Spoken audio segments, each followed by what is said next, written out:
بسم اللہ الرحمن الرحیم۔ خبروں کے بلٹن کے ساتھ حاضر خدمت ہیں، سلام قبول کیجیے۔ پہلے سماعت فرمائیے خاص خبروں کا خلاصہ۔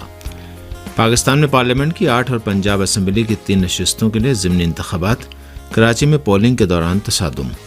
بائیڈن کے بیان پر پاکستانی رہنماؤں کے سخت رد عمل کے بعد امریکی دفتر خارجہ کے ترجمان کی وضاحت۔ پاکستان پر اعتماد کا اظہار لیکن بیان واپس نہیں لیا۔ فضائی دفاعی میدان میں ایران کی پیش رفت، باور 373 میزائل کا 300 کلومیٹر کی مار کا تجربہ کامیاب رہا، ایرانی فضائیہ کے سربراہ کا بیان۔ اور پیش خبریں تفصیل سے۔ پاکستان کے سندھ، پنجاب اور خیبر پختونخوا قومی اسمبلی کی 8 نشستوں اور پنجاب اسمبلی کی 3 نشستوں کے لیے ضمنی انتخابات میں ووٹ ڈالے گئے۔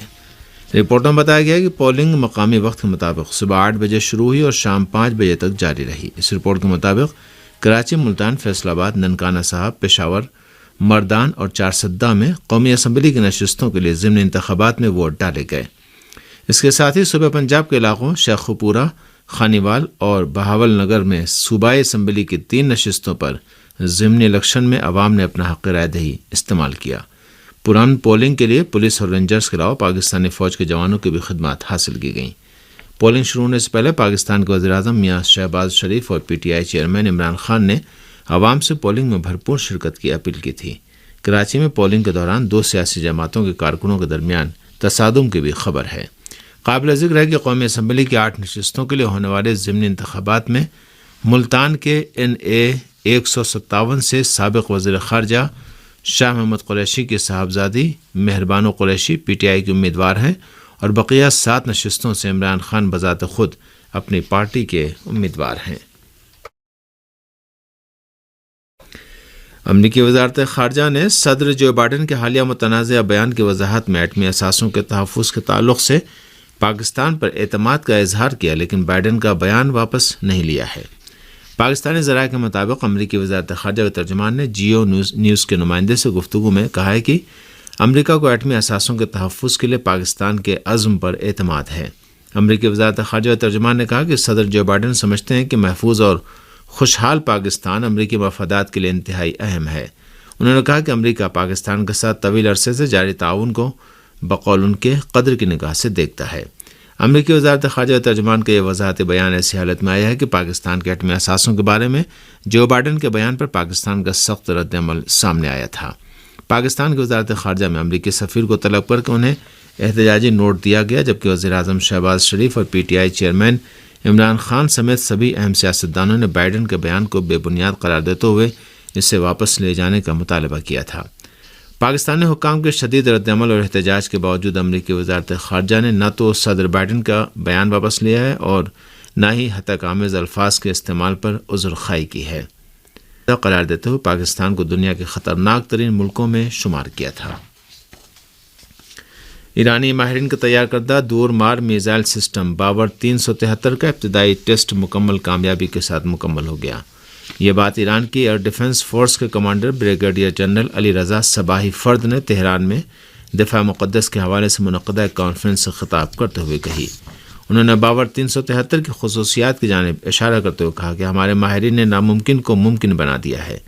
بریگیڈیئر جنرل صباحی فرد نے بتایا کہ اس میزائل سسٹم کے ذریعے 300 کلومیٹر کے فاصلے پر اڑنے والے ہدف کو نشانہ بنایا جا سکے گا، جو ماضی میں تقریباً ناممکن تھا۔ انہوں نے بات زور دے کر کہی کہ اسلامی جمہوریہ ایران دشمن کے اڈوں میں اس کی نگرانی کر رہا ہے۔ ایران کے ایئر ڈیفنس فورس کے کمانڈر نے دشمنوں کو خبردار کیا کہ وہ ایران پر حملے کا خیال بھی ذہن سے نکال دیں، کیونکہ انہیں ہماری مسلح افواج کے ہاتھوں منہ کی کھانا پڑے گی۔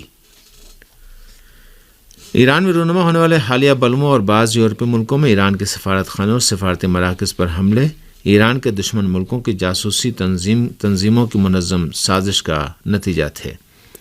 ایران کی پارلیمنٹ مجلس شورائے اسلامی میں قومی سلامتی اور خارجہ پالیسی کمیشن کے نائب چیئرمین عباس مقتدائی نے بتایا ہے کہ انٹیلیجنس رپورٹوں سے پتہ چلتا ہے کہ اندرون ملک ہنگاموں اور بیرون ملک ایرانی سفارتی مراکز پر حملہ کرنے والوں کو بعض غیر ملکی سیکورٹی اور انٹیلیجنس ایجنسیوں سے ہدایات دی جا رہی تھیں۔ انہوں نے کہا کہ وزیر داخلہ اور وزیر انٹیلیجنس کی فراہم کردہ رپورٹوں کے مطابق حالیہ ہنگاموں میں گرفتار ہونے والے بلوائیوں نے بعض مغربی ملکوں امریکہ اور اسرائیل سے رقم دریافت کرنے کا بھی اعتراف کیا ہے۔ ایران میں حالیہ ہنگاموں کے دوران امریکہ اور بعض یورپی ملکوں کے حکام ان ملکوں کے ذرائع ابلاغ اور مغرب کے حمایت یافتہ انقلاب دشمن عناصر سے وابستہ فارسی چینل تحقیقات کے مرحلے سے گزرنے والے ایک غم انگیز واقعے سے ناجائز فائدہ اٹھانے کی کوشش کرتے رہے ہیں، اور انہوں نے ایرانی قوم کے حقوق کی حمایت کے جھوٹے نعرے لگا کر بلبائیوں اور ایرانی عوام کی سلامتی کو درہم برہم کرنے والے عناصر کی حمایت میں کوئی کسر باقی نہیں چھوڑی۔ عراق کے کردستان ریجن میں ایران کی سرحدوں کے قریب امریکہ اور صہیونی حکومت کی حمایت یافتہ ہزاروں دہشت گردوں کے مراکز تہران کے لیے قابل قبول نہیں ہے۔ ایران کے مسلح افواج کے سربراہ جنرل محمد باقری نے کہا ہے کہ 3000 مسلح افراد ایران کی سرحدوں کے اس پار بم بنانے کے مراکز قائم کیے بیٹھے ہیں، اور یہ بات ایران کے لیے کسی طور پر قابل قبول نہیں، اس کا تدارک کیا جائے گا۔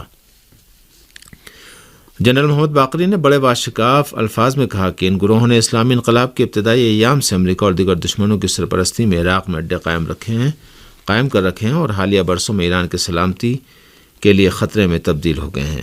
ایران کے مسلح افواج کے سربراہ کا کہنا تھا کہ اسرائیل ان گروہوں کے بعض کا انتخاب اور انہیں دہشت گردی کی تربیت دے کر ایران میں تخریب کاری کے لیے بھیجتا رہا ہے۔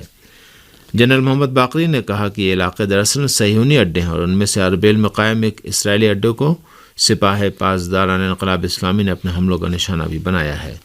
انہوں نے کہا کہ اسلامی جمہوریہ ایران نے کئی بار عراقی کردستان ریجن کی حکومت کو جتلایا ہے کہ یہ رویہ ٹھیک نہیں کہ ایران عراقی عوام کی ہر طرح سے مدد کر رہا ہے، اور آپ نے ان افراد کو اپنے فوجی اڈے اور میڈیا چینل چلانے کی کھلی چھوٹ دے رکھی ہے۔ جنرل محمد باقری نے کہا کہ عراقی حکام نے بارہا ان گروہوں کی سرگرمیاں روکنے کی یقین دہانی بھی کرائی، لیکن عملی اقدام نہیں اٹھایا، لہٰذا ہم نے فیصلہ کیا کہ اقوام متحدہ کے منشور کے مطابق ان گروہوں کا سدباب کیا جائے۔ دراصل ایران کے وزیر خارجہ حسین امیر عبداللہیان نے ہفتے کی شام عراق کے سپریم نیشنل سیکورٹی کونسل کے سربراہ قاسم العارجی کے ساتھ ملاقات میں واضح کیا کہ عراقی کردستان ریجن میں دہشت گرد گروہوں کی سرگرمیوں اور نقل و حرکت کو ہرگز برداشت نہیں کیا جائے گا۔ انہوں نے ایران اور عراق کے باہمی تعلقات کو انتہائی اسٹریٹجک اور منفرد قرار دیتے ہوئے کہا کہ ہم عراق کی سلامتی کو اپنی سلامتی سمجھتے ہیں۔ وزیر خارجہ حسین امیر عبداللہیان کا کہنا تھا کہ ہمیں توقع ہے کہ عراقی کردستان ریجن کو ایران کے خلاف دہشت گردانہ اقدامات یا خطرات میں تبدیل ہونے نہیں دیا جائے گا۔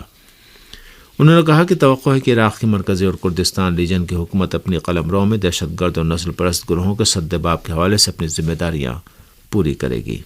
عراق کے سپریم نیشنل سیکورٹی کونسل کے سیکریٹری قاسم العارجی کا اس موقع پر کہنا تھا کہ ہمارا آئین پڑوسی ملکوں کی سلامتی میں خلل ڈالنے والے عناصر اور گروہوں کی سرگرمیوں کی اجازت نہیں دیتا۔ قاسم العارجی نے یقین دلایا کہ عراق کے مرکزی اور کردستان ریجن کی حکومت ایران کی سلامتی کے خلاف انجام پانے والے کسی بھی اقدام کا سخت جواب دے گی۔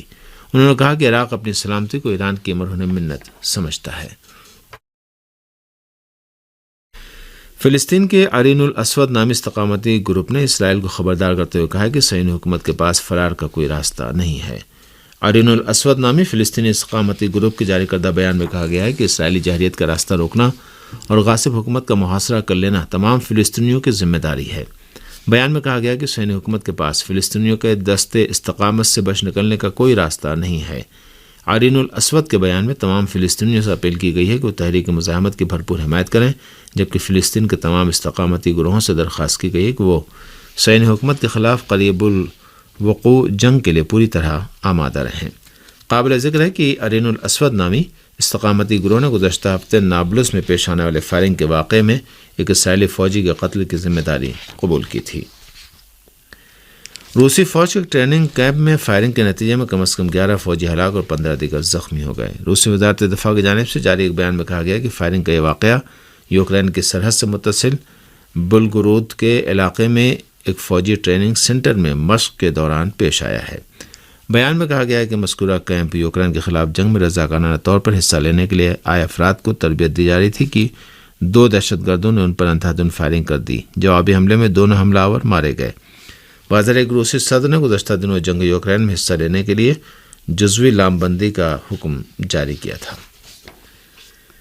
یورپی کمیشن کی سربراہ نے اعلان کیا کہ یورپی یونین نے جنگ یوکرین کی ابتدا سے اب تک کیف کو 19 ارب یورو کی امداد فراہم کی ہے۔ یورپی کمیشن کی سربراہ اورسولا فان ڈر لائن نے یورپی سفیروں کی ایک کانفرنس کے دوران کہا کہ یورپی یونین کی حیثیت سے جہاں تک ممکن اور ضرورت ہو تمام وسائل سے یوکرین کی حمایت جاری رکھی جائے گی۔ انہوں نے کہا کہ ہم نے ابتدائی پابندیاں چند دن کے اندر روس پر عائد کر دی تھیں، اور سولہ فان ڈر لائن نے کہا کہ اس کے بعد مزید 8 پابندیوں کا پیکج تیار کر کے لاگو کر دیا گیا، اور تازہ ترین پابندیاں یوکرین کے علاقوں پر ان کے بقول روس کے قبضے اور ریفرنڈم کے بعد عائد کی جا رہی ہیں۔ انہوں نے کہا کہ جب سے جنگ شروع ہوئی تب سے کیف کو 19 ارب یورو پر مشتمل امداد فراہم کی جا چکی ہے۔ انہوں نے کہا کہ یہ مالی امداد ان کے بقول امن پسندانہ مقاصد کے تحت دی گئی ہے۔ یورپی کمیشن کی سربراہ نے یورپ کی جانب سے یوکرین کو فوجی اور اسلحہ جاتی امداد فراہم کرنے کا بھی ذکر کیا ہے۔ امریکی ذرائع ابلاغ نے جو ان دنوں روس کو ایک ایٹمی خطرہ بنا کر پیش کر رہے ہیں، اس پناہ گاہ کا بھی ذکر کیا جہاں ایٹمی حملے کی صورت میں امریکی صدر اور دوسرے اعلیٰ عہدیداروں کو منتقل کیا جائے گا۔